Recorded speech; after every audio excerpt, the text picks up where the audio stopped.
তেজপুৰৰ এগৰাকী মাতৃৰ কাতৰ আহ্বান কন্যাৰ চিকিৎসাৰ বাবে সহায় কামনা এগৰাকী মাতৃৰ পিতৃহীন কন্যা সৰস্বতী পূজাৰ দিনা বিদ্যালয়ত যোৱা অৱস্থাত উদণ্ড মটৰ চাইকেলৰ খুন্দাত আহত হৈছিল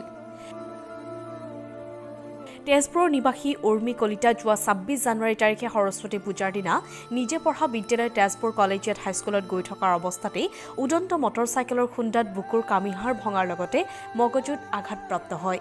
বৰ্তমান উৰ্মি কলিতা অতি সংকটজনক অৱস্থাত গুৱাহাটী চিকিৎসা মহাবিদ্যালয়ৰ চিকিৎসালয়ৰ আইচিইউত চিকিৎসাধীন হৈ আছে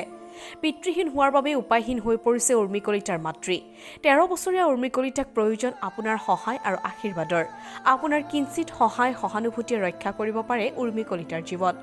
যদি কোনোবাই সহায় আগবঢ়াব বিচাৰে উৰ্মি কলিতাৰ মাতৃ জ্যোৎস্না কলিতাৰ চেণ্ট্ৰেল বেংক অফ ইণ্ডিয়াৰ 3890565861 একাউণ্ট নম্বৰত দিব পাৰিব মানৱীয়তাৰ সহায় কৰাৰ লগতে শ্বেয়াৰ কৰক এই বাৰ্তাটো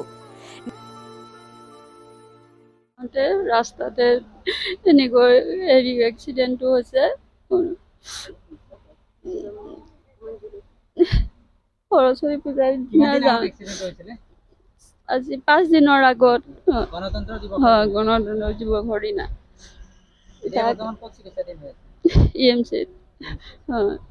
তাকে মই অনুৰোধ জনাইছোঁ মোক যদি কোনোবাই সহায় কৰে মই তাতে অনুৰোধ জনাইছোঁ মোৰ একাউণ্ট নম্বৰ দিয়া আছে সেই একাউণ্ট নম্বৰত যদি হয় দিব আপোনালোকে সহায় কৰিব মোক মই তাকে অনুৰোধ দিছোঁ সহায় বিচাৰি আছোঁ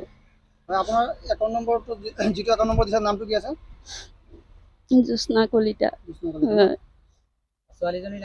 উৰ্মি কলিতা হয় 7ত এইবাৰ বয়স 13 বছৰ হৈছে মই অনুৰোধ জনালোঁ news desk report the current news any